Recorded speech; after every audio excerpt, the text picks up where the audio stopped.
1619 Project is a historical analysis of how slavery shaped American political, social, and economic institutions.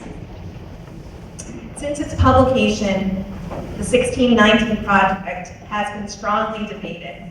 In December of 2019, a group of American historians published a letter criticizing the project.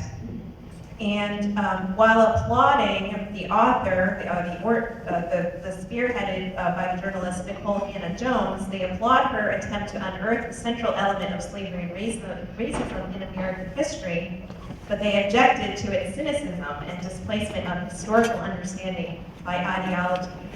So tonight, I'm very pleased to introduce the moderators for our conversation, Earl and Tammy Exum, who are both members of the West Hartford African American Social and Cultural Organization. Thank you.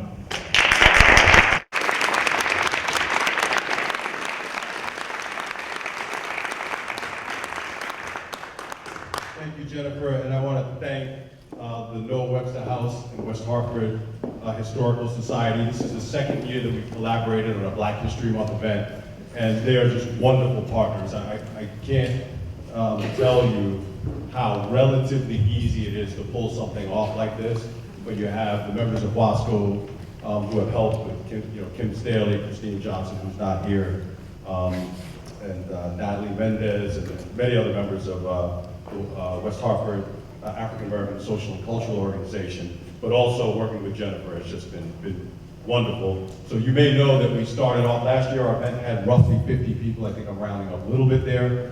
And then, so we thought maybe similar numbers for this event. As you may have seen, very quickly we could no longer fit into the Noah Webster House, and we started looking at other locations. And with all of that, it still has gone wonderful and smooth. I do want to recognize our WASCO members that are here, and acknowledge that WASCO was founded in West Hartford in 1977, which a lot of people are surprised by, but when you hear about the things that WASCO has done in the community, you are probably very familiar with them. We're really excited that the organization is vitalized and doing events like this, but even prior to this, they lead the Martin Luther King event. They started it off, now it's collaborating with the town of West Hartford. The naming of the Bristol Middle School, which if you don't know in West Hartford is named after an African American resident of West Hartford. And one of our members did the research and really spearheaded that effort. That's just a couple of things, but it was founded in 1977, I guess around the time of school integration, and some parents, some of the members who are still here and still active in WASCO, had concerns about how their children were being accepted into the school systems, and they got active like everyone does in West Hartford. That's what I love about West Hartford. If something needs to be done, there are some parents or community leaders that get things done, and these WASCO members in West Hartford fashion did that. I do want to let you know that we have index cards. You'll see them sort of in the aisles here. So if the people who have them on the side can pass them around, and the reason why they're there is at the end of the program, we'd like you to submit questions that you might have or discussion items that you'd like to put forward. And then we'll have a couple of people, Kim and Jennifer. If you raise your hand, they'll come and grab it. They'll bring them to Tammy and to me, and we will ask our panelists to speak about those. Okay? Tammy X. This beautiful lady is also our state representative for the 19th District of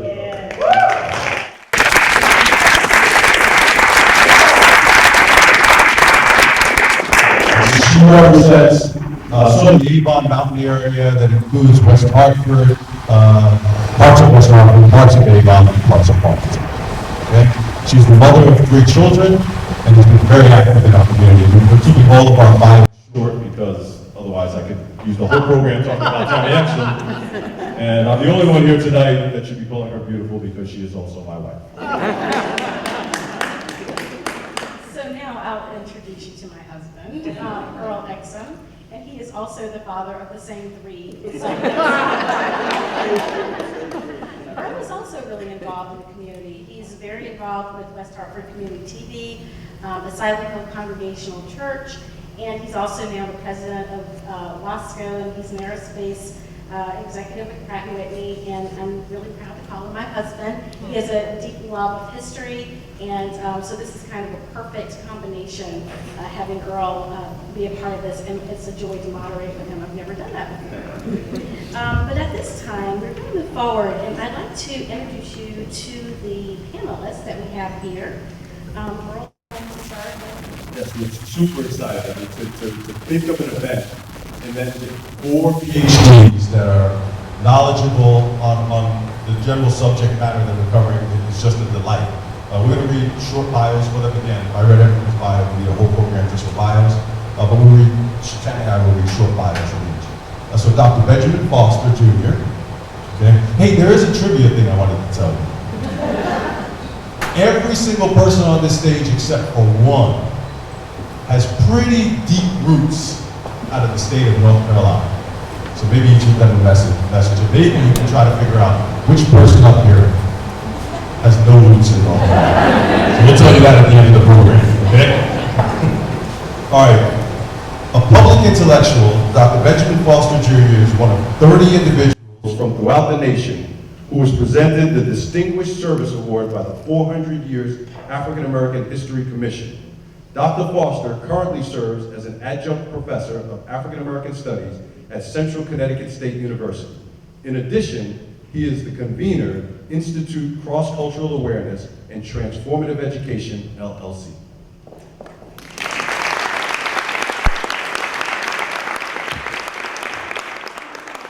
Next we have Dr. Shayla C. Nunnally, who is also a link sister of mine, full disclosure. Dr. Shayla Nunnally Science and the Africana Studies Institute at the University of Connecticut Stores, where she teaches undergraduate and graduate courses in American politics and African American politics, public opinion, and political behavior. She is a summa cum laude graduate of North Carolina Central University. You have one hint. My brother also attended. Dr. Nunnally specializes in research on political socialization, racial socialization, trust, intergroup relations and attitudes, social capital, collective memory and memory transmission, Black American partisanship, Black political institutions, and African American political development. Welcome, Dr.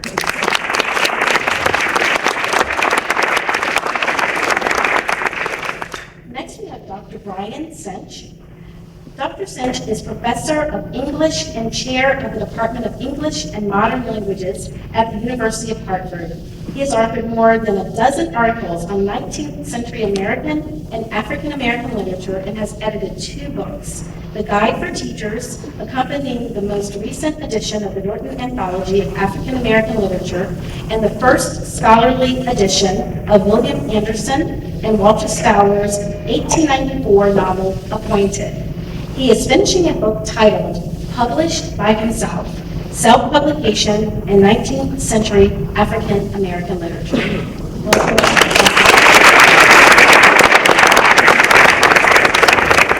Now, I'm sure you figured out already there's very little tension in the Exum household.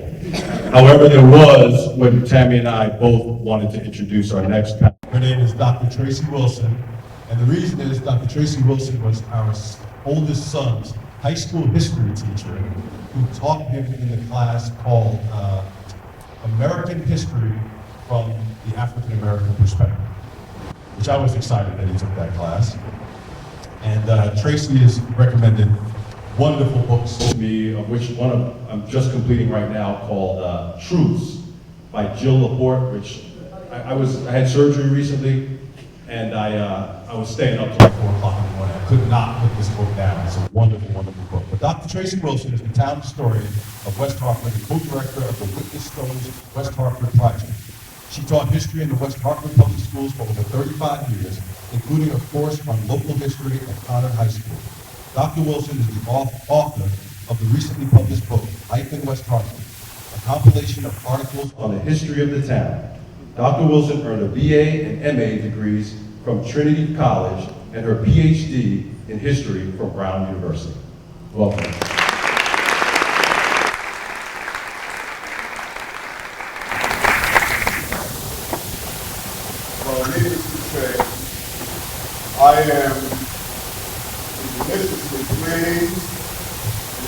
especially proud to be with you this evening to discuss a topic that's near and dear to my heart and that I believe should be a part of the American mosaic, given that the African American is the second pioneer group in the United States.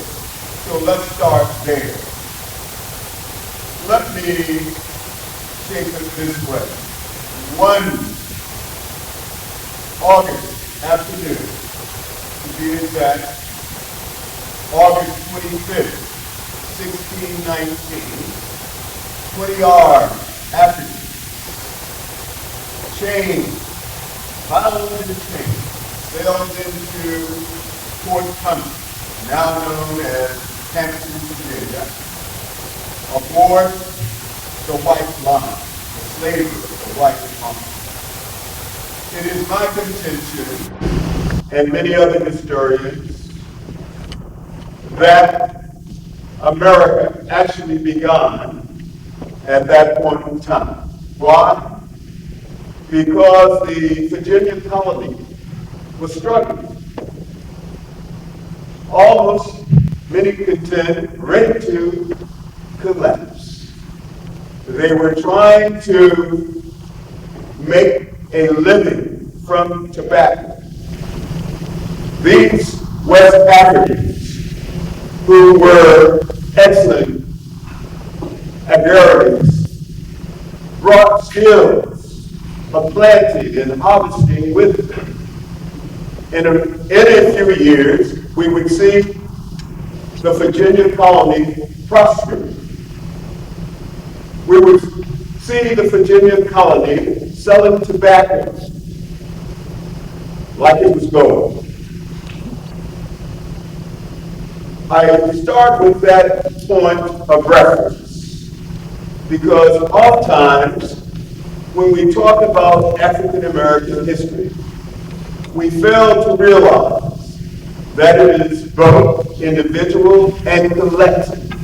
We generally talk about the achievers, not recognizing that without the collective, there would not have been the achievers. Is that clear? Yes. So, we had this period in time when Virginia, our first colony, began to prosper, and they started to bring in more Africans, more enslaved Africans. To be true, some were indentured, but the vast majority were enslaved people. We started the slave codes in Virginia. We started white privilege and the separation of the races, especially after Bacon's rebellion in Virginia.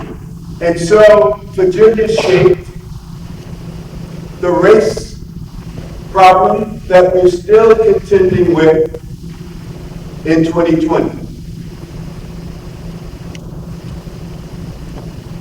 When looking at the 1619 project, you should know that in 2018, Public Law 115-102 was passed by Congress and signed by President Trump.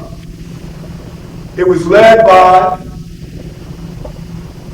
Bobby Scott of Virginia with the assistance of a Connecticut native, Mark Warner, in the Senate. The legislation is known as the 400 Years of African American History Commission Act. And it started all around the nation.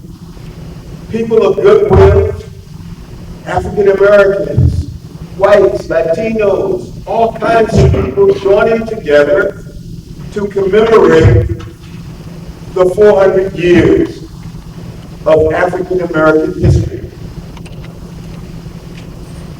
I was blessed to be one of those that was contacted to help lobby and do what I could to ensure that the legislation became a reality. I want you to know that at the same time that the 1619, New York Times 1619 project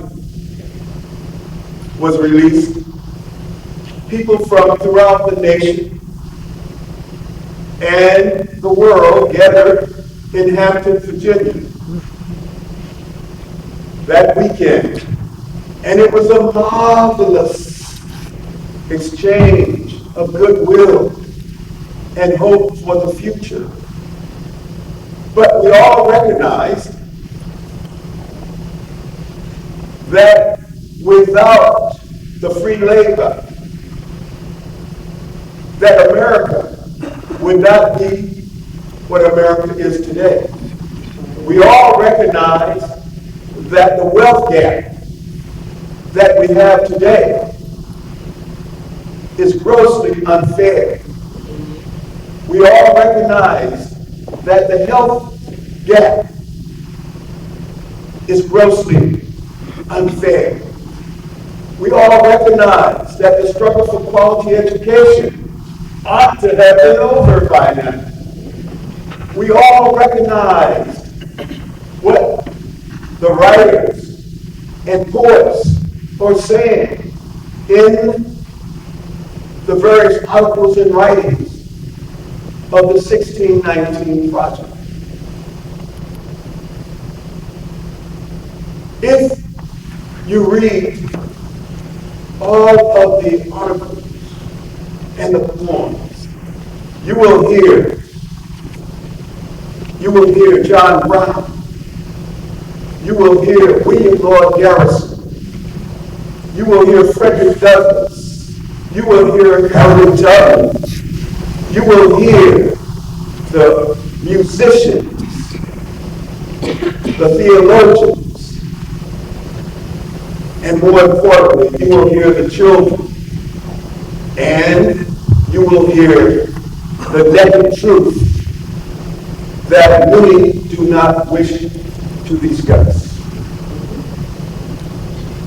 The late historian John Hope Franklin, under the presidency of Bill Clinton, tried to establish the conversation on race that we've yet to encounter here in our nation. I believe that the 1619 project is a prelude to that conversation. It is a conversation that must occur if we are ever to overcome the problems of race in this nation. The articles, the poems are so very, very powerful. They epitomize all of the problems that we see in the African American experience. Let me preface all of my closing remarks by stating that we've come a long way in the American journey, but we have so much further to go. Would you agree? Yes.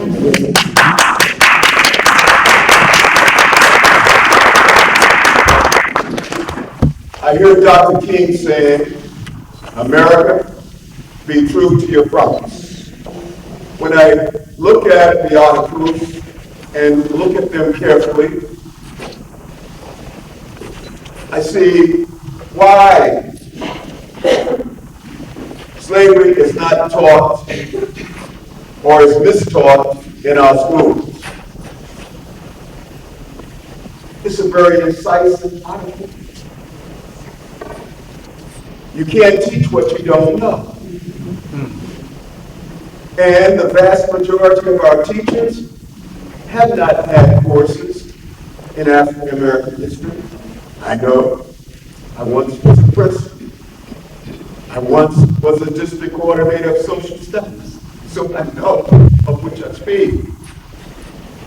The prison system is a modern extension for enslavement, for fear of blacks. Well, we know that the chain gang was a part of that system. We know what took place during the Jim Crow era. And we know what's happening today in terms of the private prisons. Not to say that people who do crimes are not supposed to be punished, but it should be equity and parity in the punishment. And that's what the author and many are talking about. And it's so naked. It's so naked to the eye. We see the authors contending with white privilege and the consequences of discrimination and the psychological impact on children of color. The criticisms say that, the critics rather, say that it's too negative. We don't talk about the good things. Well, surely we have Oprah, we have Robert Smith, we have Tyler Perry, we have all kinds of individuals who are very successful, and we're so proud of them. But when you look at 400 years, and when you look at the wealth gap, 100 some odd $1,000 for white, medium wealth, and less than $17,000 for African Americans, then as the kids said, come on, man.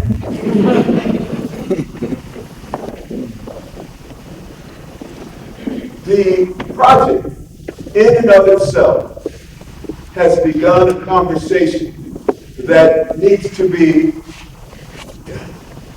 it needs to be heard, it needs to be continued. This project that you're doing here through the association is so much needed. I'm so proud to be a part of it. And when I think of this organization, I think of Drs. Booker and Elena Devon, who had worked in the vineyard for so long. And I had the pleasure of being at the grave site for Briscoe several years ago when Booker dedicated the headstone to Briscoe. We don't know his name, but we know that he purchased his freedom and had some dignity before he left the earth. We know that in West Hartford, the Reverend Lemuel Haynes was born. We know that he fought in the Revolutionary War and was a staunch abolitionist. That's West Hartford. And when you think of things that this organization has done over the years, and this very evening, you should be proud and should be a part of the 1619 movement. It is so desperately needed. Recently, I was the brainchild behind the legislation that was recently passed to ensure that African American history is taught in our high schools.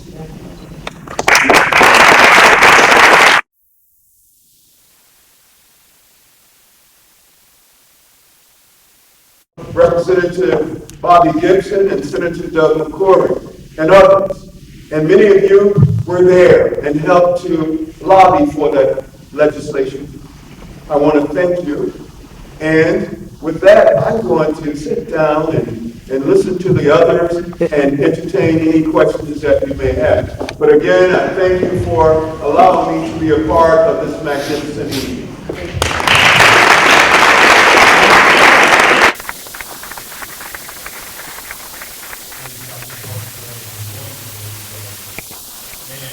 So excited. Still on schedule. Worried about the first speaker. Yes.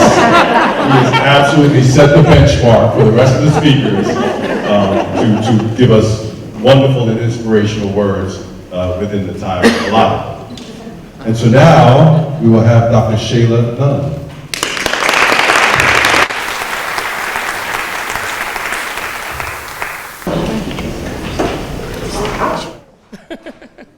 Thank you. Again, good evening, everyone. Good evening. And it is a pleasure to join you today. And I definitely want to give honor again to Dr. Foster and the work that he initiated in making sure that Africana studies and what now also is Latinx studies can be a part of our secondary education curriculum in the state of Connecticut. Can we please give him another round of applause?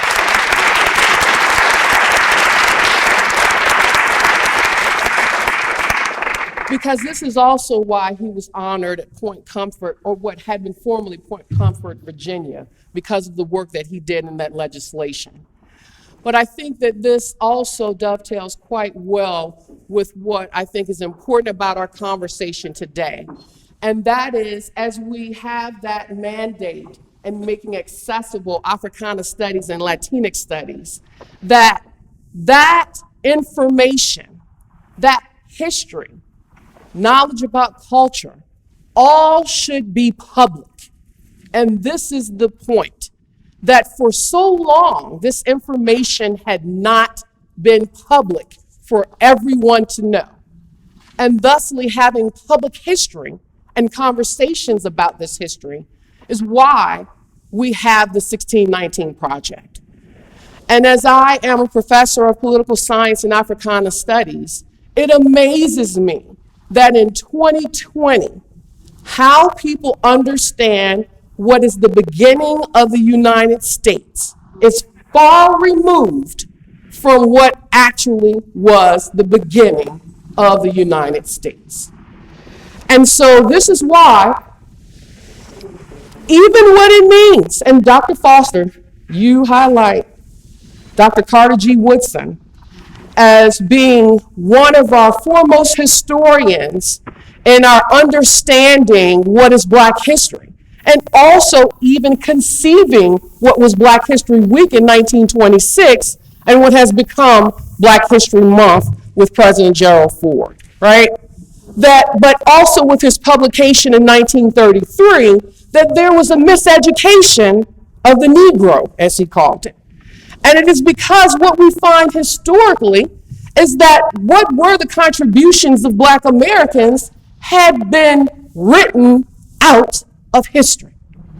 And therefore, Black people did not have an understanding of themselves, and definitely not a positive understanding of themselves.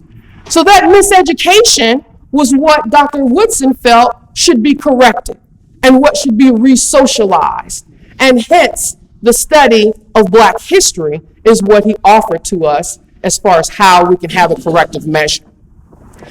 In the interest of time, I am not going to show what is a clip here of a recent segment that appeared on CBS News that featured a scholar of Africana studies and discussed what our textbooks feature about the institution of slavery in the United States. And what is remarkable is the extent to which there are textbooks that do not even mention the word, and definitely do not discuss what were the politics of the institution of slavery and the inception of this nation. So this is why the 1619 Project becomes important, because it takes us back to that understanding of that moment when even for those of you who have known about 1619, we were initially taught about indentured servitude for those persons who arrived upon these shores. However, scholars contest that based upon what happened in the capture of those Africans in the Caribbean and then coming on the White Lion to Virginia. And as Virginia becomes that first colony, what we also find, it is the site where the status of those persons changes within a 40-year period, where the institution of slavery becomes not only something that is identified with the status of a person's mother and whether or not one's mother was enslaved, but what eventually became a birthright. And that is that the institution of slavery became something that bound someone for a lifetime. And might I also add that it bound that person based upon having African heritage. This is why I introduced to you what you probably have heard in our everyday lexicon, gaslighting, right? To manipulate someone by psychological means into questioning their own sanity. But if you will, we have been gaslighted American history. And that gaslighting is very much inclusive of African American history as well. And this is what I mean by this. That when we think about the status of Black Americans in the beginning of our nation, there is no question about how much the U.S. institution of slavery mattered to the development of this nation. So as there was the transatlantic slave trade that developed even the Western Hemisphere and what we call political economy of that Western Hemisphere, even what was to become in the colonies of what would also become the United States, there's a clear understanding and a concern about whether or not the economy of slavery could continue to exist. So for example, as you may have heard of the Federalist Papers are thinking through how is it that we can have a form of government that is different from what there was in Britain? How is it that people can have rights, but also have their rights protected by government, but also protected from government? But within that conversation, there's also concern, and for example, Federalist Paper 54, about what that means for representation. And how might we use a population to determine what is a political institution in Congress and who would represent the people who were in the colonies at that time, soon to become states. And that conversation focused on, well, another group of people who were present in addition to indigenous people, and they were people of African descent who, whether free or enslaved, were a concern about how they might be counted in the U.S. Census, as we're in the year of the U.S. Census, right? But how they might be counted towards representation. And hence in that conversation that is debated, and that debate rests on, as it's mentioned in the Federalist 54, whether or not these Africans are indeed persons or are they property? And then does that mean that as they're persons that they can have representation or be counted towards representation, or as property, is it the case that they can be thusly taxed? And then what does that mean for Southerners who had more of their share of slavery? And might I add, as I'm a Southerner myself, I'm actually originally from the state of Virginia. What I find is the conversation about slavery does not have its same discussion in the context of the North. Let us not forget that slavery also existed in the North, right? So in counting what then was eventually to be 3/5 of a person of enslaved African people, we find what was a compromise of the states to accommodate the interest of northern and southern states. So already, also found within our U.S. Constitution, we have this count of persons, and clearly based upon a fraction of their humanity. The Fugitive Slave Clause that within the U.S. Constitution, there's provision for actually capturing slaves that absconded so that they can be returned to their enslavers, but also because there was an interest of protecting their property. And that was also a part of that discussion within Federalist Paper 54. And then what we see as far as the U.S. Constitution and eventual development is that the question of people of African descent clearly relates to how the United States would eventually expand. So I'm going to skip ahead a little bit as far as the U.S. Constitution and provisions and accounting for Black people and their status. Because as we're thinking about even what was the U.S. territorial expansion, the United States territory expanded based upon the question of the admission of states as either free or enslaved states. And so that question of slavery permeated what even was the westward expansion of this nation. Even for that much, if we were to tie in Haiti and the Revolution and what that meant for acquiring the Louisiana Purchase based upon the debt of France and it having lost to Haitians in the Revolution and the first independent Black nation in the Western Hemisphere, right? And that with that territorial expansion, you have these questions brewing about states' interest. And that even Dred Scott, as he's featured here, he's seeking his right as a person to acquire citizenship, but is told by the Chief Justice of the U.S. Supreme Court that not only does he not have rights, but that he has no humanity for which white man can respect. And that therefore, even as an enslaved person, and even people who were free, that Black people were property and could not have standing to sue in the U.S. Supreme Court, or in our court system, okay? And that even in thinking about how that led to a conversation about the U.S. Civil War, there is no mistaking what was the reason for the Civil War. The states tell us themselves. It's in documentation. And so it's troubling that we have the actual archival documents that express what the states felt were their interests, leading into secession and eventually what became war. So the U.S. Civil War depended upon, in fact, this question of slavery. And so what that meant for even thinking about Southern states post-Civil War, that the status of Black people was a conversation as far as whether or not they should have rights as full citizens and to what extent. And thusly, Southern states' readmission to the Union, once they had formed the Confederacy, depended upon whether or not they would ratify the 13th Amendment that abolished slavery. And that even as we have conversations about natural-born citizenship today, that those conversations were oriented in whether or not that right should be extended to Black people, right? And that the 15th Amendment granted what were voting rights to Black men only. And I added, just for another special touch, what was the Hartford Courant. We have the longest continually running newspaper in the country in the Hartford Courant. And that in 2000, our paper apologized for having participated in advertising what were runaway slave ads. Okay, and so this is one such ad from 1786.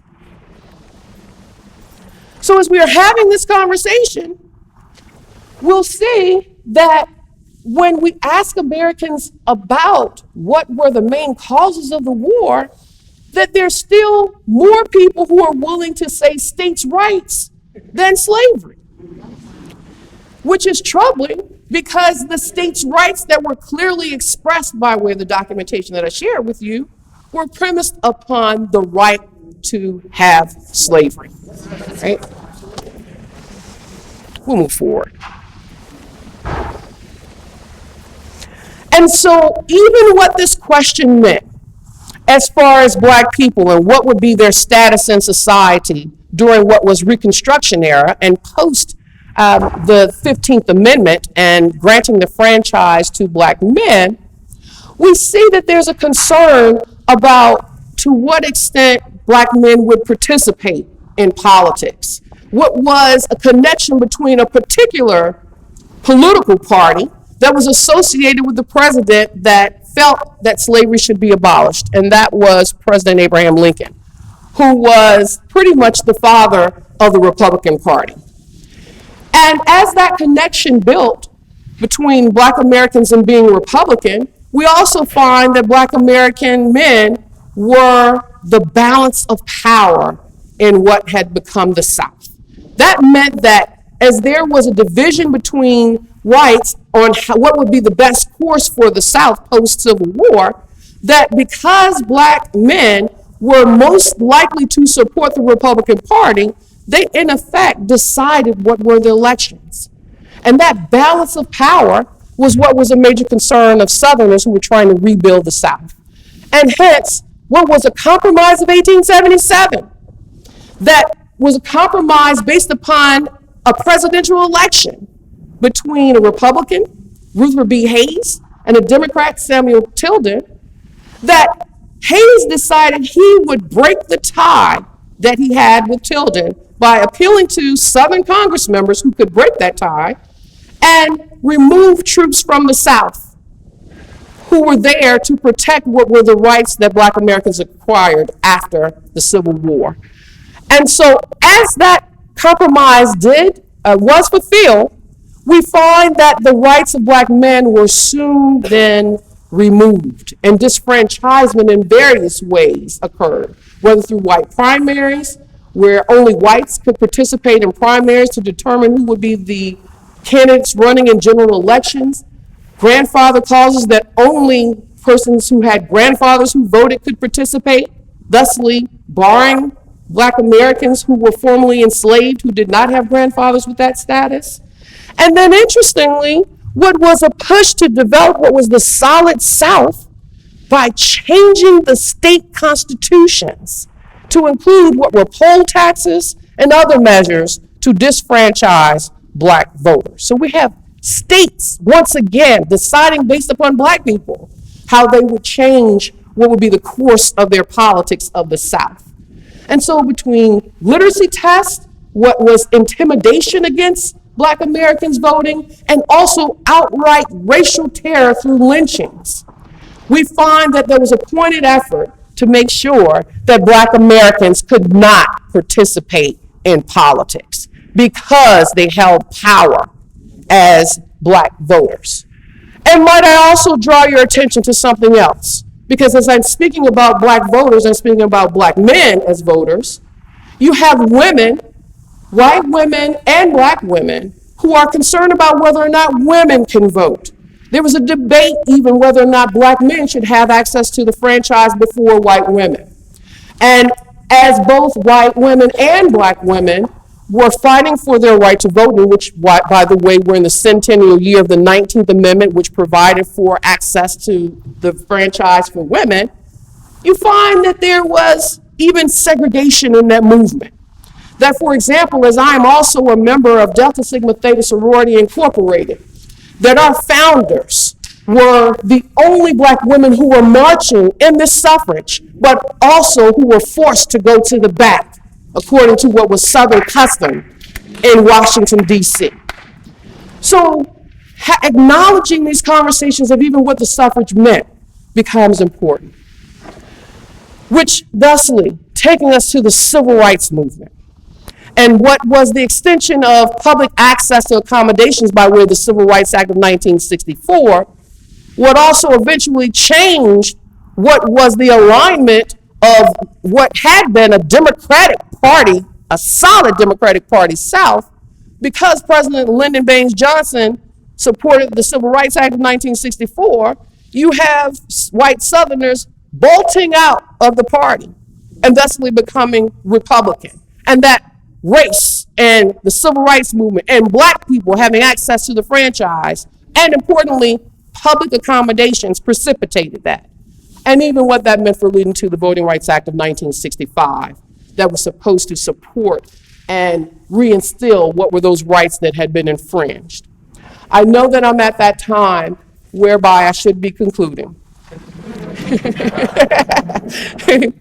But I just want to show you that over time, here's yet another aspect of gaslighting, but that we now see has come full circle. And that is that Black Americans have been mostly Democratic since 1936 with Franklin D. Roosevelt and what were at that time social welfare policies, but that were consolidated by way of President Lyndon Baines Johnson in 1964 with the Civil Rights Act of 1964. And that this trend in what becomes racialization of our political party system is something that we see evident today.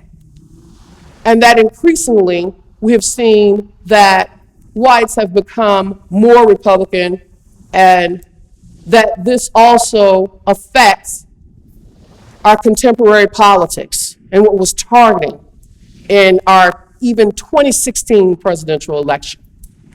With that said, I conclude by stating that this geography and demography of Black people concentrated in the South, where there's a 25% or above population, has influence in these states as far as their electoral votes.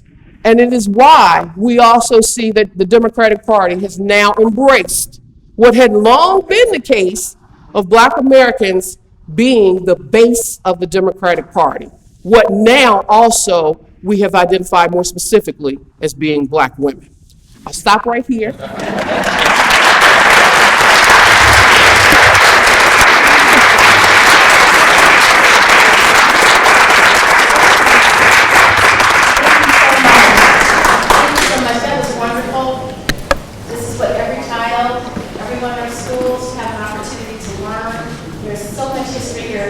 Moment we could have been captivated here all night, but it's time to move on to Dr. Cinch, who will offer his reflections on the 1619 project. So, Dr. Cinch, it's time. I'll turn it over to you.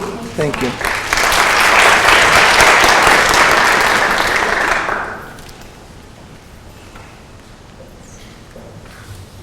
There we go. Thank you for having me here today. It's just really wonderful to have a chance to listen and to share a little bit of what I know. Last semester I taught two classes at the University of Hartford. One was an Introduction to African American Literature, and the other was a class for first year students that's called The Matter of Black Lives, in which we look at African American autobiography alongside social policy in the United States over the last, well, really the colonies and then the United States over the last 400 years. For both classes, I started with some readings from the 1619 Project. I handed out, oh, sugar. Okay. I handed out the literary sections from the 1619 Project, and as I did so, I asked students to reflect on the most important dates in American history. And I projected them up on the screen as they typed them in on their phone. And there's the usual suspects, right? 1776, 1789. I mean, I wish that my students knew when the Constitution were ratified, but you know, there were a couple that said 1789 and 1865, 1941, some 2008 for the election of President Obama. But by and large, the dates were the dates you'd expect. If you had taken an American history class any time in the last 50 years. And as I did as a child of Virginia in the 1980s. And so then I showed them some of the dates from the 1619 Project, including 1619, but dates including the beginning of the syphilis studies that were done on men from Tuskegee University, and sort of the first outdoor hip-hop concert in the Bronx. Both high and low moments associated with African American culture. And I asked students just to think about what it would mean to re-examine American history through the lens of African American history. And we tried to take that spirit with us through the entire class. So when I think about the 1619 Project, I feel like it's overdue, and it's something that's vitally needed. But I also feel, as a white person who teaches primarily African American subjects, that when I was sharing these things with my African American students, they already knew, right? Like, they knew a lot of African American history. And their voting and political participation reflects that knowledge, the knowledge of the American history. My white students don't. So that to me is the most frightening piece, as a white person who was raised in a Southern educational system and knows what I was taught there, and knows what's still being taught in the schools. I feel like the 1619 Project is, and things like it, are really vital so that all Americans have an accurate picture of what our history is. And so for that reason, I'm really grateful for the impulse that project has given. And why are people resisting it? I've read a little bit about the resistance to the project, but I think that part of it is that there's a lot of threat, right? When people start to understand the true history of our country, and the fact that white supremacy is that history, and that has shaped outcomes for people in this country, it can get a little uncomfortable. But that's something that you have to reckon with if you're a white American. You should be reckoning with it all the time. As I often say to my students, black people didn't invent racism. White people did. And so it's the solution to racism. It should not be on the backs of African Americans. White people need to figure it out.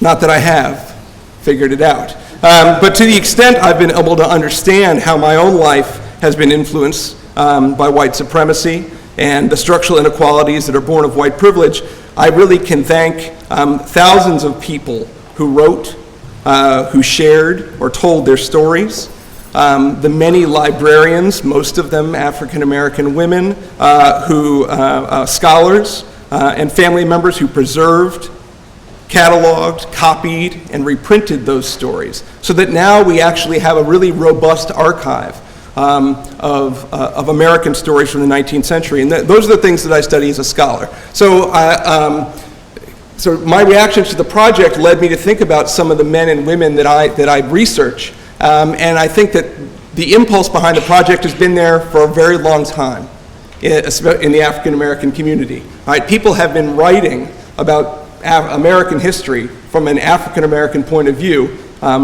since African American men and women started writing in this country hundreds of years ago. So I just want to share a few details from one black writer, a Connecticut native named James Mars, just to sort of illustrate how this impulse that I'm talking about is a long-standing impulse. And if we pay attention, we can learn our history much better than it has been taught to us.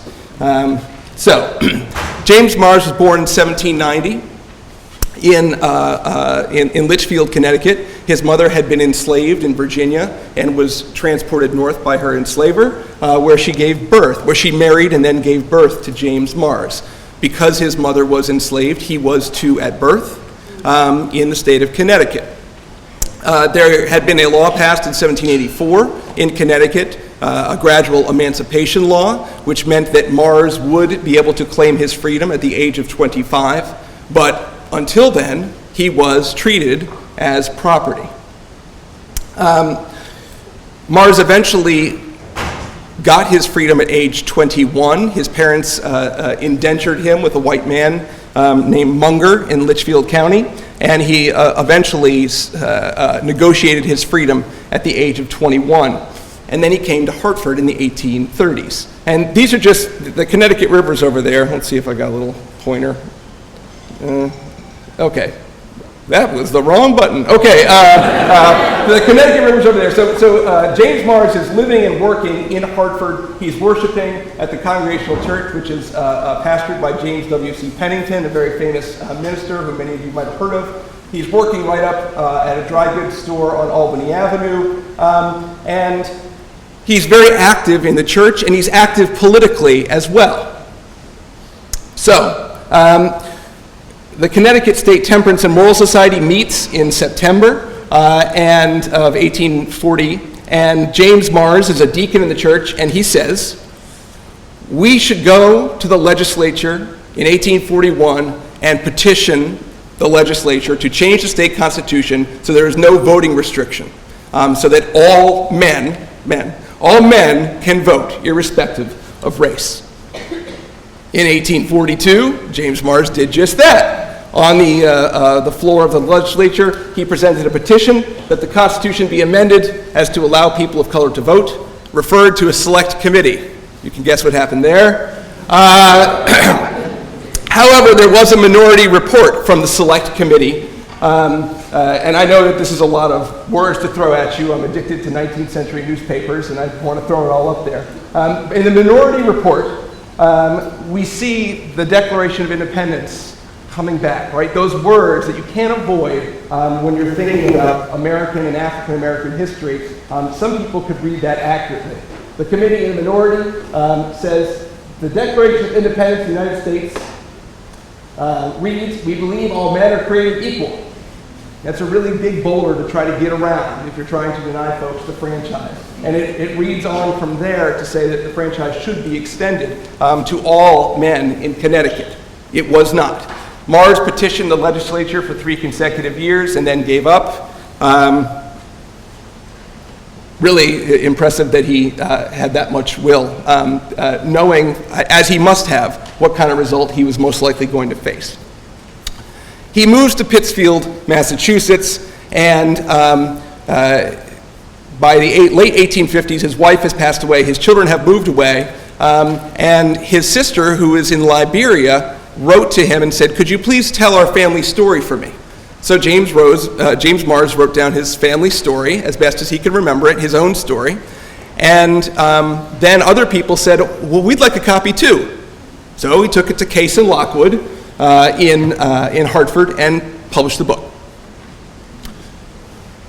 There it is, okay? This is the first edition of Mars's book, and he explains the process by which he decided to, that led him to write it. Well, a lot of people like James Mars's book, apparently. And he decided that he would print another edition. This is going to get a little bit repetitive, but I think the sheer volume of books that you're going to see is really a testament to Mars's perseverance and also to the hunger that people had for this story. By the second edition, he added an appendix. All right, you see here, this appendix is by request of those that have read what is before it. So people bought the first edition of the book, and they said, well, tell me more of your story. Because he sort of ended with his former enslaver's death. So he adds an appendix. We're in 1865 here, toward the end of the Civil War.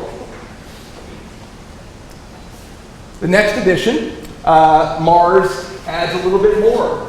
All right, he talks about his son who fought in the Civil War on behalf of the Union. I don't know what's going on, but and mentions that he was killed in action and had not returned. Now we're in 1866. The fourth edition, 1867, Mars adds another ending, and this is what happens. So he has the book set. It's stereotyped in plates at Case and Lockwood. He would walk around selling the book. And then when he ran out of copies, he would go back and have a new one printed, but we'd add more to his story every year. The question is sometimes asked me if I have not any means of support. The fact is I have nothing but what I have saved within the last 3 years. I spent a portion of that time with my book about the country. I am now in my 77th year of age. I cannot labor but a little, and finding the public have a desire to know something of what slavery was in the state of Connecticut in its time, and how long since it was at an end, and what year it was done away, and believing that I have stated the facts, many are willing to purchase the book to satisfy themselves as to slavery in Connecticut. So Mars has a story to tell about what happened here, and people want to hear that story. And every indication is that the people buying his book were primarily white folks who thought Mars had something to teach them about their own history, right, that they had not known. Later in 1866, he had a fall. He was injured. All right, and he said, now I can walk around with the staff. All right, but at this point, Mars's motive for selling the book is clearly changing. This is now his principal means of support. By the 6th edition, 1868, he adds another piece here. Although born and raised in Connecticut,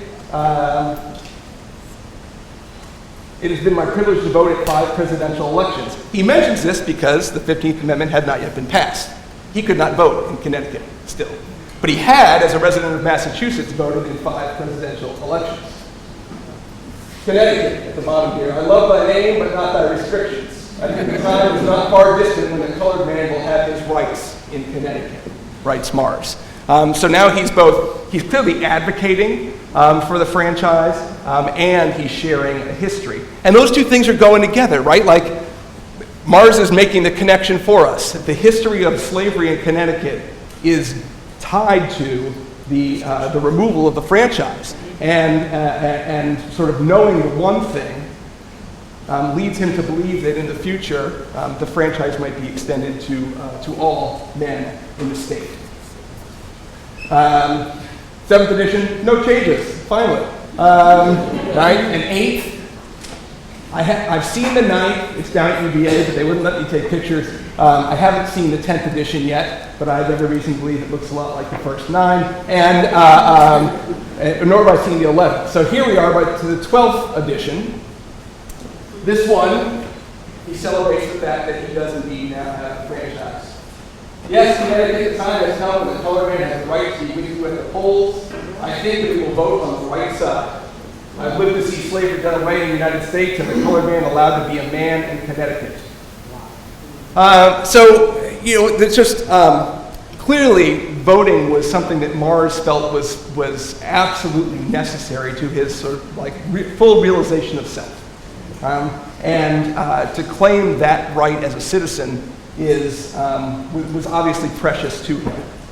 Just FYI, this really isn't about James Mars, but more about these books. This is what I look for when I look at these books. Just buy them, right? Like, James Mars is selling the same book in the same places year after year. And so I'm really curious as to who might be purchasing these. Floyd Hamlin is a white man from upstate New York who bumped into him on the street in Norfolk, I think, and bought the book. But yeah, when you find a name, you can find a census record. It's very exciting for people like me. All right, and then we have the 13th edition in 1878. That's the last edition that Mars would publish. So I want to close here by noting that by simply circulating himself and his story around New England, and I'm confident he sold the book primarily in Connecticut and Massachusetts and maybe the eastern part of New York State, Mars became someone who is known. He crops up in oral histories, and you can see he crops up in a couple of newspaper stories here. And the story gets the story right, okay? At first thought, one would hardly expect allowing a pension. Oh, hold it. Okay, right. Spent 25 years of his life there as a slave under the laws of Connecticut, but such is the fact. All right, so by 1879, it seems, maybe people are no longer acquainted with the fact that slavery was very much alive in Connecticut until 1848. Mars helps to remind people of their own history, a history that maybe they would rather forget. We also see that Mars has been granted a pension on behalf of his son who was killed in action. And to me, that also signifies in a really important way because it tells us that Mars's citizenship and his son's citizenship was recognized. Right? He made a claim on the government, and the government recognized that claim. And African American veterans and their families had a really hard time recognizing those claims in the post-Civil War period. And not just then, right? So, why do I think Mars's story is important? I'll talk about it in a couple of minutes here because my time is running short. But to me, Mars's story represents certainly an intervention in the historical record. It's also an intervention in the marketplace. He was trying to make money and managed to do so. It's also a claim for citizenship by Mars. So many people think that the history of around enslavement, that African American history, my students tell me this, is a history of atrocity upon atrocity. And that is true, that there are slave narratives that almost fetishize this kind of violence that we imagine, and you've probably seen in films. But that is not what Mars's story is, and that's not what a lot of stories are. That's not to deny the violence at all. I think that we need to reckon with that, right? But to understand that the production of African American men and women, the literary production, is extraordinarily diverse. It is not all the same story. And stories like Mars's help us to know that. So I'm arguing today that Mars is really a forerunner of the 1619 Project. His book insists on the significance of slavery as a force shaping the destinies of all Americans. It helps to recover the true historical record of white supremacy and the black freedom struggle. It demands recognition of that struggle as a constitutive piece of full and equal citizenship. And it is an effort to place black work in the freedom struggle at the center of our collective histories. So for all of those reasons, I'm just, the 1619 Project made me think of James Mars, and I want to share him with you. So, thank you.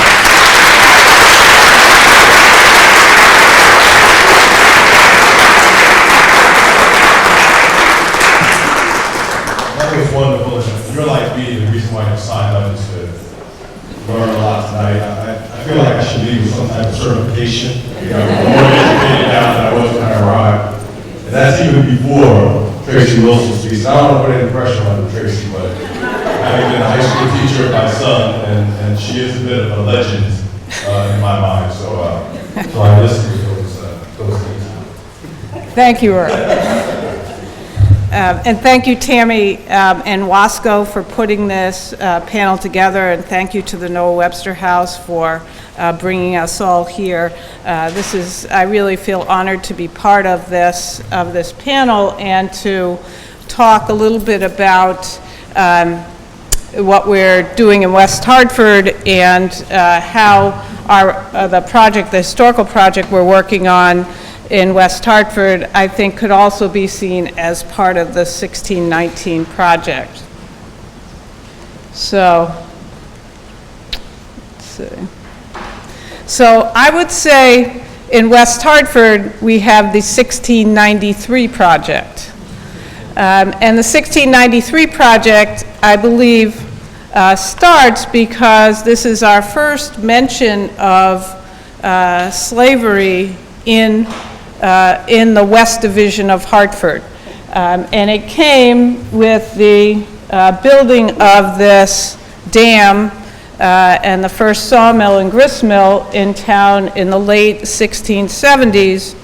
And this inventory, which is the first record we have found of people who were enslaved in West Hartford. So Stephen Hosmer is considered the founder or one of the first English settlers in West Hartford, and this is the inventory that was taken when he died. And what happened when you died was they would send a crew of 3 people into your home, and they would make a list of all the things in your house and the value of those things in your house. And if you look carefully here, you can see it says a Negro man and Negro woman in cash, right below that red arrow. And he's listed they are listed as being in the garrets and the barn. And right around them are listed Indian corn, branding irons, marking irons, and the rest of his inventory. This is probably where he lived, but this is our the first mention we have of people who were enslaved in our town. So that's why I think in West Hartford we can think of the 1693 as this date. And there should be another. Hang on just a second. Whoop. I would just say with this, there's a historical sign in town, which may come up later, that talks about the sort of the founding of the town, and it lists Stephen Hosmer as the first English settler in the town. And when we talk to students about this, I challenge them, and challenge myself, I would say, to this historical sign which says Stephen Hosmer built the first grist and sawmill in the West Division of Hartford. And I would argue and think about whether we need to add to this sign, Stephen Hosmer, comma, a slaveholder, built the first grist mill in this town. And then what that does for us thinking about the history of our town. Okay, as far as the 1619 project, I really want to focus on the story.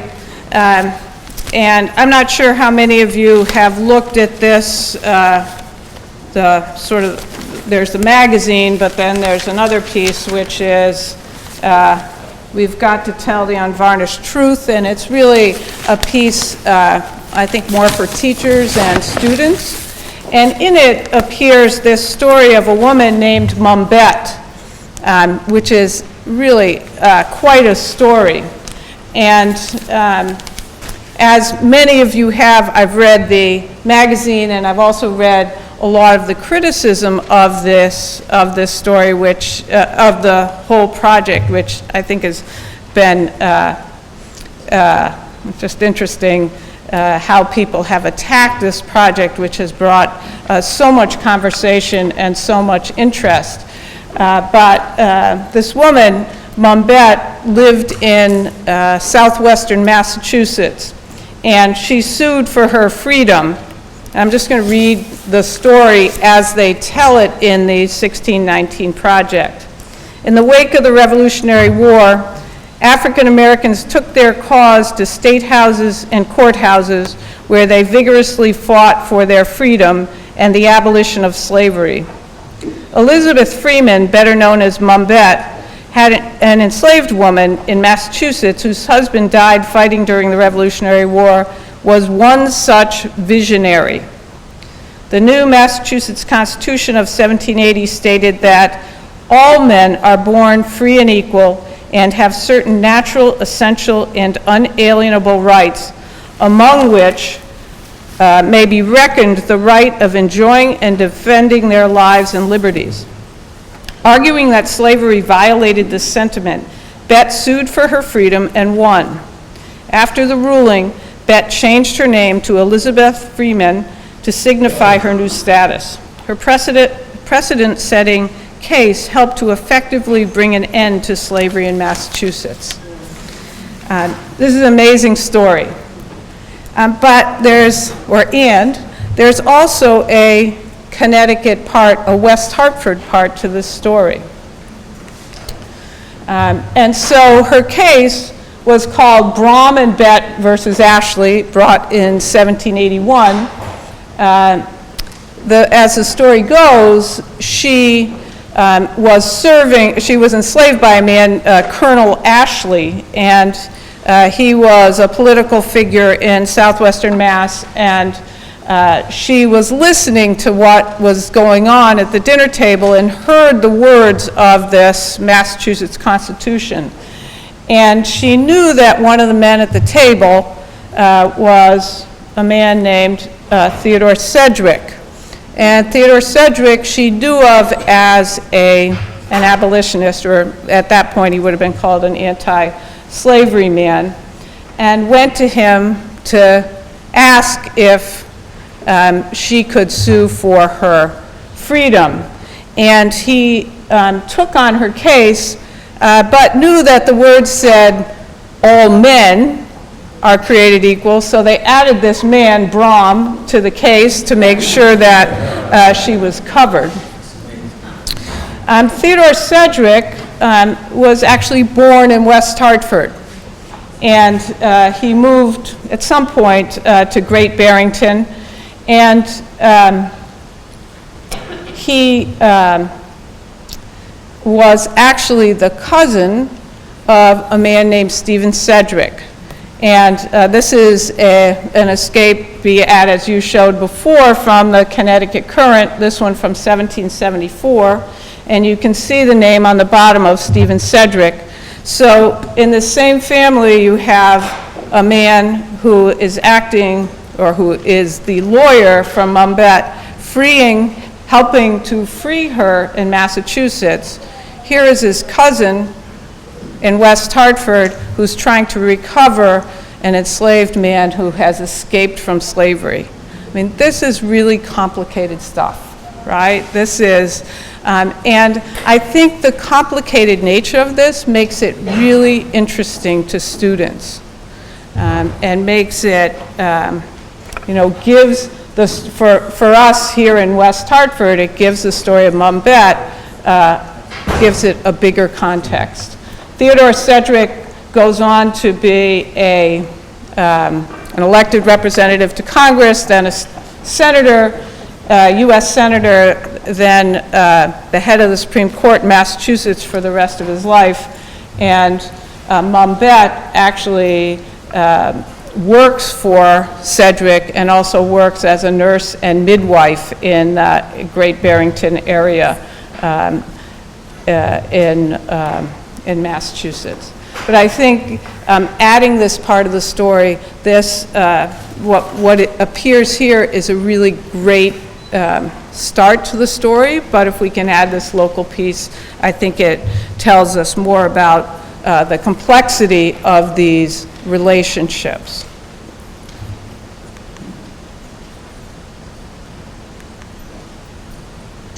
So the third story that I want to tell is really about this project that we've been working on called the Witness Stones West Hartford Project. And I want to give a shout out to my partners who are up here somewhere, Liz Devine and Denise DeMello. We've been working on this project for 2 years now, and we've been trying to uncover the history of enslaved people who lived in West Hartford.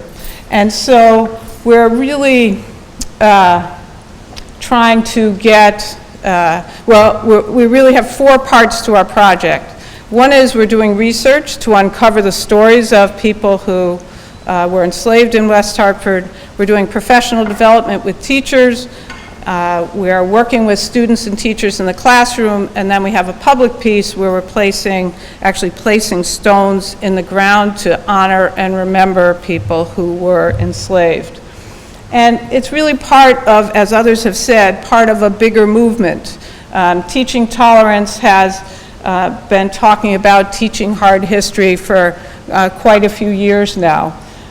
We've been using a TED Talk by a man named Titus Kaphar, who's an artist who actually lives in New Haven, who really is asking us to look differently at art and to really shift our gaze. And I just want to talk about, as Brian was saying, as a white person,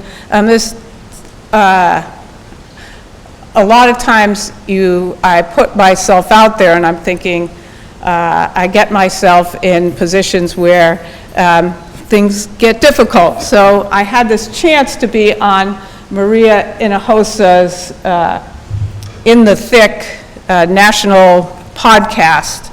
And she talked to me, it was about 2 years ago now, she wanted me to talk about a course that we taught at Conard High School called U.S. History Through the African American Experience, which Evan was a part of. And so she asked me what it was like as a white person teaching this class, and then I kind of went into what the class was about, and I said, well, we really have some compelling questions that we're looking at. One of them is, why does slavery last so long? A second is, who freed the slaves? At that point, she went into she said, one of the things we do on this podcast is we would never use the term illegal immigrant, because no person is illegal. We would never, and we would never use the term slave, because we talk about the person first. And so we would use the term enslaved rather than slave. So here I am, just 2 minutes into the podcast, I've been totally taken down. It really takes some being vulnerable. And it takes the courage to get up and keep going and keep the conversation going. So we need to take risks. And I think in taking those risks, it really opens doors to deeper learning. But I think for many teachers, me included, that it's, it takes an extra push. It's easier to say, just not going to teach about it because I could get myself in trouble. And so one of the things we're trying to do with our professional development is to talk to teachers about, what are the words you use? What are the words not to use? How do you keep conversations going? So this project, the Witness Stones project, really began in Guilford with a man named Dennis Culleton, who came up with this idea based on a project in Germany called the Stolperstein Project, where they're trying to remember people who were killed in the Holocaust. Now there are over 70,000 stones in 1,200 locations in Europe that are reminding people of those who were killed in the Holocaust. And he kind of transformed that into why don't we do something like that for people who are enslaved here? He was an 8th grade teacher in Guilford, and so he started this project doing the research, but then saying, I want the students to be able to write these stories. And so that's kind of the model we've taken on here in West Hartford.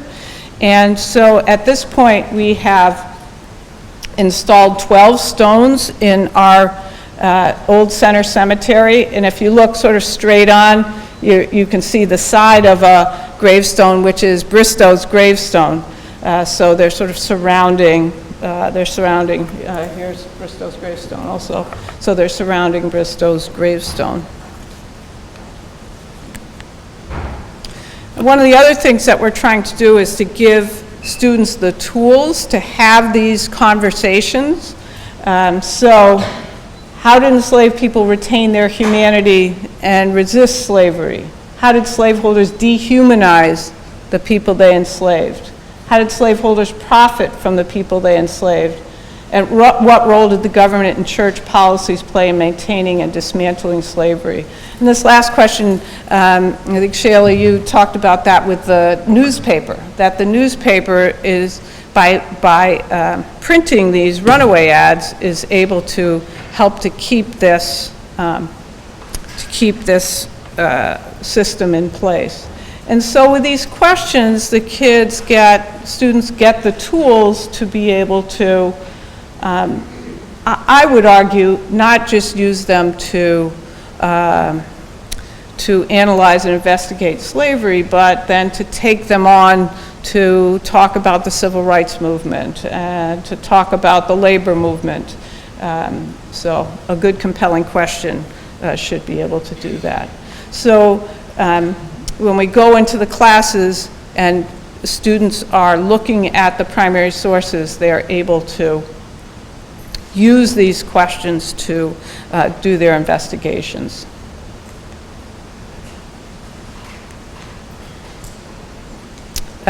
So one of the things we've tried to do this year is to really work on telling the stories, as much of the story as we can, from the enslaved person's point of view before the slaveholder comes in, because as you can imagine, it's way easier to find information about slaveholders than it is to find about people who are enslaved. And actually, one of the teachers who we've been working with, Katie McCarthy, is here in the audience, and she works at Kingswood, Oxford, and she helped us come up with this idea. So what we've done is we've found these are the names of people who, some of the people we know who were enslaved in West Hartford, and we've tried to put them here to get a sense of how many people were in the community at the same time. Because sort of the standard history of slavery in New England is that slaveholders held 1 or 2 enslaved people at a time. But we've found something quite different here. The Hosmer family, the Whiting family, enslaved as many as 8 to 10 people. So the colors are all the same families. And you can see sort of the height of slavery in West Hartford was in the 1850s. So when the students look at something like this, they can think about, though this isn't a primary source, they can still think about, what about this is human? Is there anything here that's humanizing? Is there anything here that's dehumanizing? And can they imagine, if you looked at a map of West Hartford, you would see that, in fact, the Hooker family, the Whiting family, the Whitman family, the Hosmer family all live within about a quarter mile of each other. And so we have a sense that there must have been some sort of community there as well. So I'm just going to end with this. What is your 1619? I think this, the magazine that the New York Times has put out has just been incredible in sparking conversations and in getting people to think about things that some teachers and lots of scholars have been talking about for many years, but now it's sort of, the conversation has really broadened and widened. And so I think that every community now can really think about how to tell the stories of slavery and freedom in their own town. So thank you very much.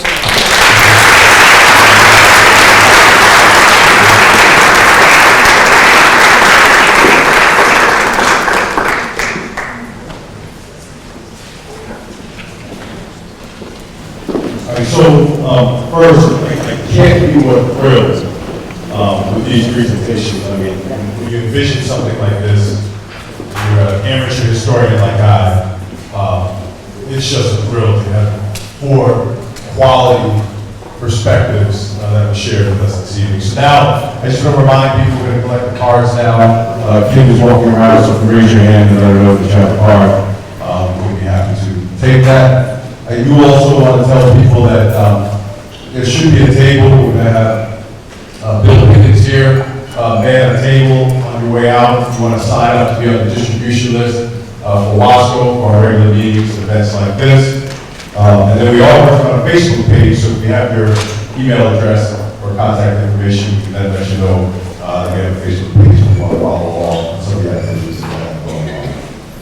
Okay? So with that, Tandy, are you ready to ask the first question? Okay, so we will get to as many questions as we can. The first is, please discuss the controversy around the 1619 project.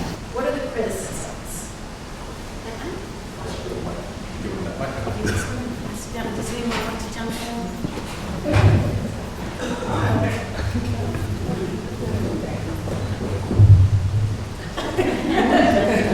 At least my understanding of some of the controversies are the extent to which having the conversation about slavery introduces division, right? That takes us to a space where we're thinking about an institution that already was divisive, and that now that introduces more division because people see see, in essence, what is the racialized account of slavery, right? But this is also why it becomes important to think about the notion of truth, and even what we might consider reconciliation, because this is what slavery was. And I think Frank said it best. I mean, conversation about what also was a systematic implementation of white supremacy, right? And using not only the institution of slavery, but what became its next manifestation, even in the form of Jim Crow. That there were only 12 years of Reconstruction that soon thereafter, there was the introduction of Jim Crow that lasted another 100 years, if you will. And what that has meant in rectifying what was an institution that preceded the inception of this nation. And so I think by having these conversations, it places people in spaces that they might feel uncomfortable. Because the institution itself is not only uncomfortable, but it was something that also created heinous crimes against humanity, if you would think about our conversations about humanity today. And people recognizing that, I think, is courageous too, to be able to do that. Because the other side, which, I mean, while we have our resilient stories that we become aware of Black Americans who were able to counter what was the previous nature of just treatment that they faced within the institution, we also find that institution was very violent, and even more violent than what we also give credit to. And so for people understanding that, so part of the segment that I was unable to show is that, I mean, there are images that also are consistent with what was the romanticization of the South. And what slavery was, that the big enslaved Africans as being happy. And that this institution was something that not only they were happy in being a part, but that it was necessary to help humanize them, to help civilize them. But in having conversations about this institution, this is how we come to know that this was even a part of what was historically developed and representing what was that story about slavery. And that is something that should be corrected, right? And I'll stop there, I don't want to.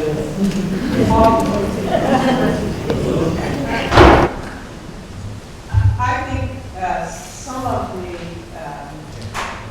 criticism has come from this group of historians who are part of the Academy of American Revolutionary Historians who feel like, at least in my reading of the criticism, they felt like they needed to be asked about writing this. That they needed to be, why did you ask us about this? Gordon Wood being one of them, a man who I had a professor at Brown. So I wasn't surprised. But I do think another thing about the 1619 project that is so interesting to me is that it is not all written by historians, and that there are lots of ways into this story. And part of it is through the poetry. And I think there's 17 literary works that are woven into the story. There are pieces written by sociologists. And Nikole Hannah-Jones is not a historian. She is a journalist and talks about that. And I think historians are afraid of history being told by people who aren't historians. But I think what's happened is it's really opened up the story to so many more people than these academic historians have been able to reach. And so maybe they're a little afraid of what it's doing. But I do think that the literary pieces and the art have been a really powerful part of this, and have really been part of our Witness Stones project as well, with seeing the work that 12 and 13 and 14-year-olds are producing in our project has really been incredible. And I'd like to add one thing, even though I'm far from a historian, but when looking through and reading this, one of the notions that it challenges is 1776 our founding, or could it have been 1619 when we read through the origin date? And that's how it starts. If you have an opportunity to read it, or I would suggest also listening to the podcast, which is powerful. It kind of questions that notion, and I think that is very uncomfortable for many people to think to move from 1776 to 1619.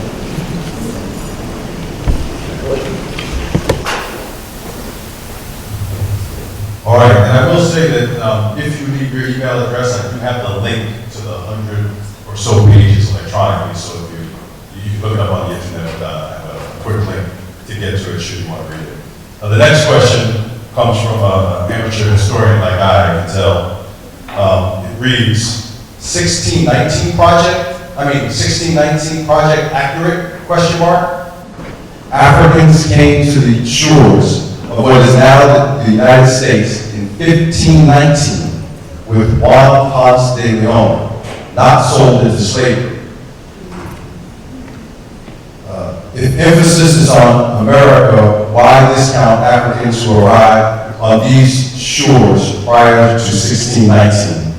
I still want to answer this question, but I'm not a panelist, so I'm going to pass the mic. But I will say, one of the most enlightening books I've ever read when I was starting to become interested in Black history was a book called They Came Before Columbus, which is way before 1519, which talks about that Africans had been here, and there's all kinds of artifacts that clearly indicate that. But now I will turn it over to the panelists to comment on the Ponce de Leon arrival versus 1619 rise. This is often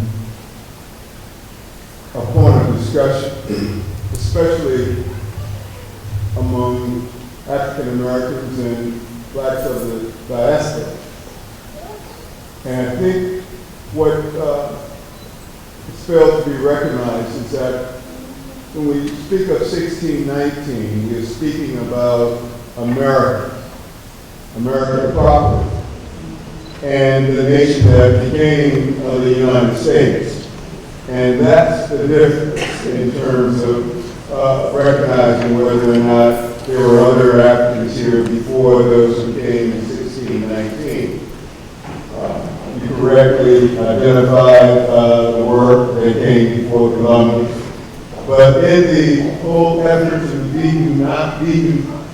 dehumanize Africans, we failed to recognize that it was done for a specific reason of economics, and that we are aware of the 700 years that the Moors spent in Southern Europe, and that in 1492, the last African prince was expelled from Portugal.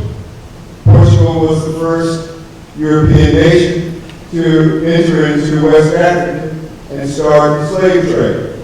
So we have had understanding of the connection with Spanish-speaking Europe and the New World, and certainly Florida, which as our oldest state, oldest city, I believe, St. Augustine's, and the role that Africans played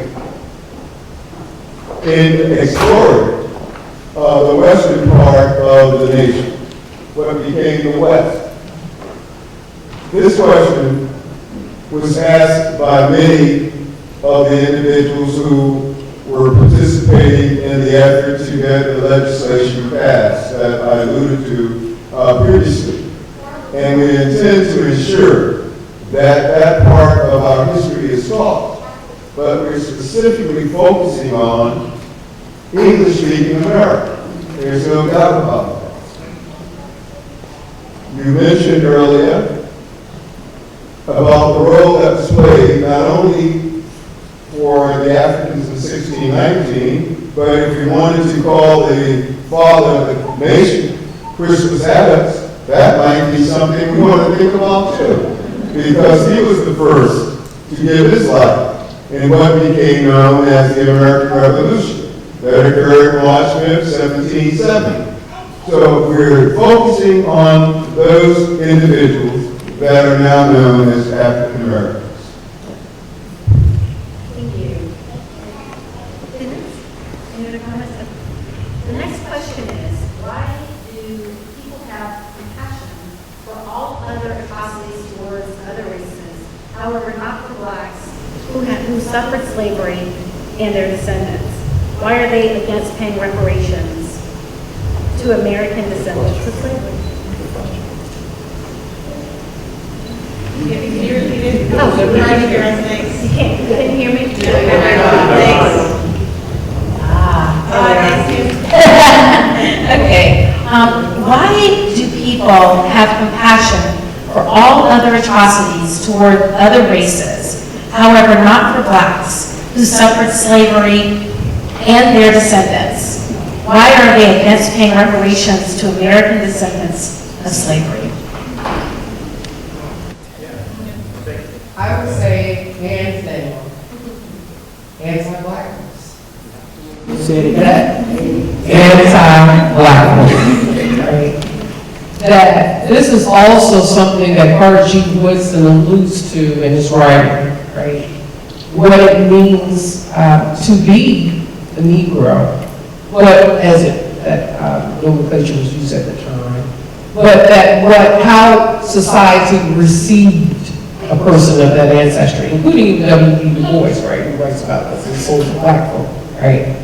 But importantly, we even have public opinion data that show exactly that while reparations, as we call it, has taken place for other atrocities of other groups, apologies, even what that has meant as far as monetary compensation, that there is a resistance to what that means for people of African descent in thinking about slavery and then also Jim Crow. But here's the other thing. As far as slavery, you see that some of the debates have focused on whether or not, for example, there are currently people who were directly affected by slavery who are still living, who then could benefit from what would be the reconciliation of that institution, or hence even what might be, in a legal sense, what is known as privity, whether or not those persons have standing to sue within a court. But then, that leaves open clearly what is this other institution that we know, and I'll say even from personal experience, my parents grew up in Jim Crow. We know people who experienced Jim Crow. And that if we were to have an honest conversation about what then could be reparations for even Jim Crow, those questions that exist for slavery would not apply. So, other than what immediately comes to mind as far as anti-blackness,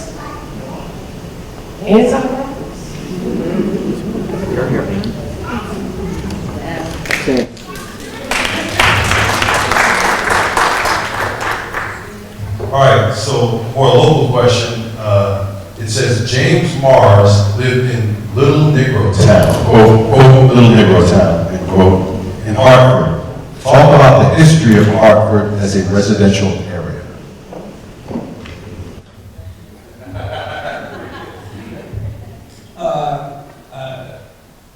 I'm not going to move without this.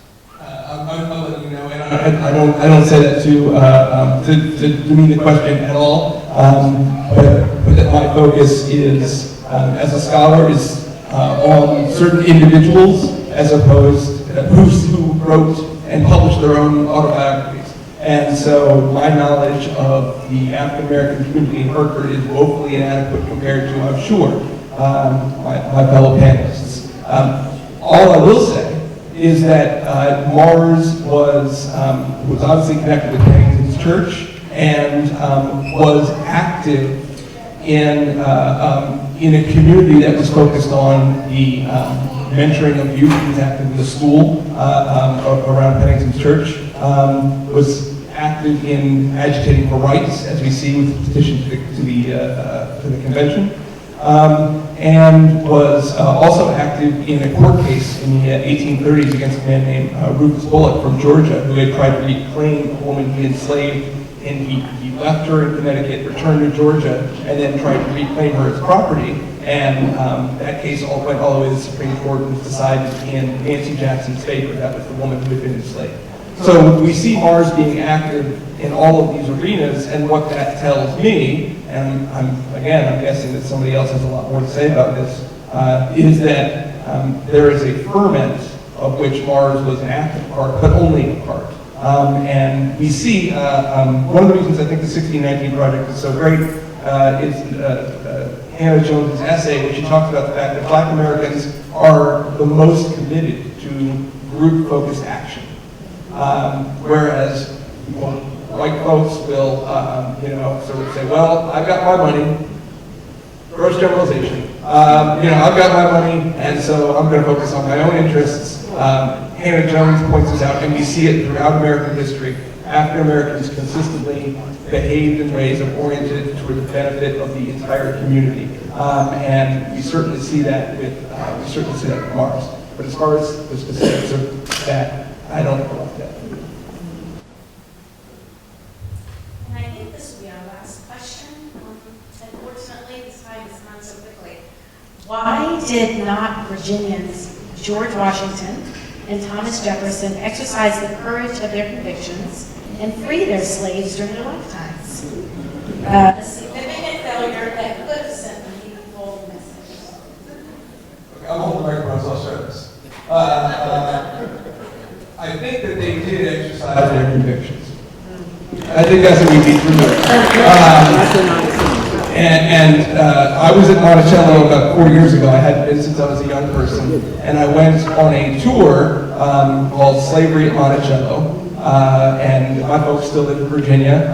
And so my mom and I went on this tour. And the tour, I didn't know what to expect. And the tour guide started by saying, why did Thomas Jefferson hold slaves? And the audience, I would say, was 95% whites. And the answers were the answers that, again, you might expect. Everybody else was doing it. It was a custom at the time. It was a big plantation. He needed people to work. And the tour guide sort of took all of these responses in stride. He said, yeah. He goes, I'm going to tell you why. Because he wanted to. And that just kind of, like, oh, okay. That's a good, the responsibility is his, entirely his. Nobody made him do this. He chose it, and he believed in it. So I just think that makes him a really troubling figure. Okay, he's a troubling figure. So that's what I think about Washington and Jefferson is that they exercised their convictions. Did we know they were? My friends, I think one of the most heart-wrenching letters that I've ever read comes from Benjamin Banneker, addressed to Jefferson. Benjamin Banneker was a free African American who completed the design of the District of Columbia. Banneker also was a brilliant mathematician and a philosopher. He would often converse with the leading men of the day, and Jefferson was one of them. He wrote to Jefferson after the American Revolution, asking Jefferson to be true to what he had said prior to the revolution in reference to freeing the people of the colonies. He chastised them for not doing the same for his brethren who were enslaved. It is a fascinating insight into Jefferson. But more importantly, the answer, I think, not only is because he wanted to, is because he wanted the wealth. And so part of the 1619 project that has really touched the nerve in America is the mentioning of the wealth gap, especially for our young, when they ask, after 401 years, why are we still at the bottom? And so that's what America will have to contend with in the future, and the future present, because our young people live in a very materialistic society, and they want the bling bling, as they say. And they are getting history in a different way. They're hearing the naked truth of the hip-hop artist with all of their vulgarities, but much of it rings with truth. And so Jefferson wanted the bling bling.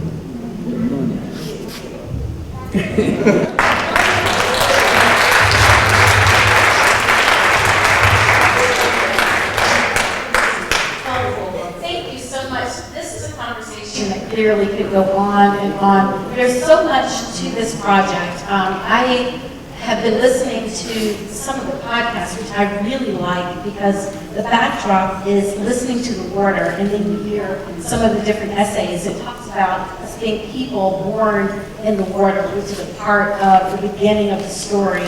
And then each essay goes into so many different areas, such as wealth, and looking at you can make a wonderful income, but that wealth that was built, that continues to be pushed generation to generation, that some people have had the opportunity of privilege, and some people have not, who have earned but not had the opportunity to benefit from.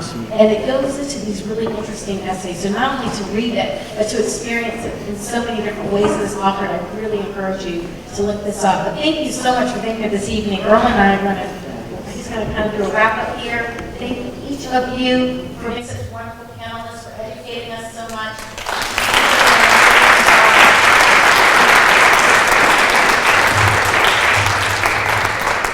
I want to end with a long speech about privilege. Well, speaking of privilege, it's my privilege to have the opportunity to moderate and have you guys as the guests of the Bosco and the Noah Webster House and Historical Society Black History Month event. It's a privilege to know these panelists who have engaged us and just given us so much to think about.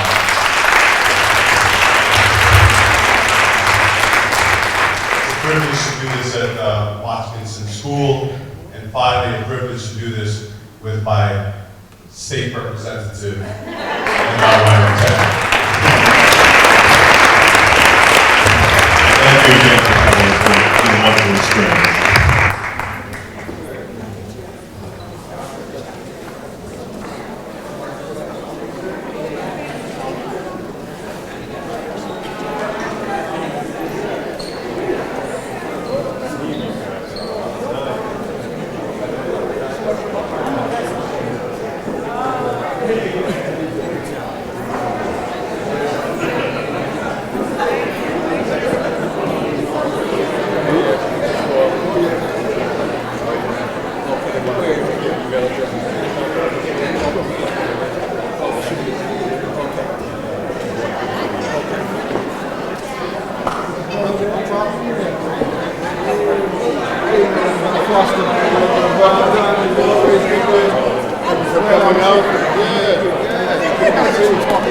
I want you to talk.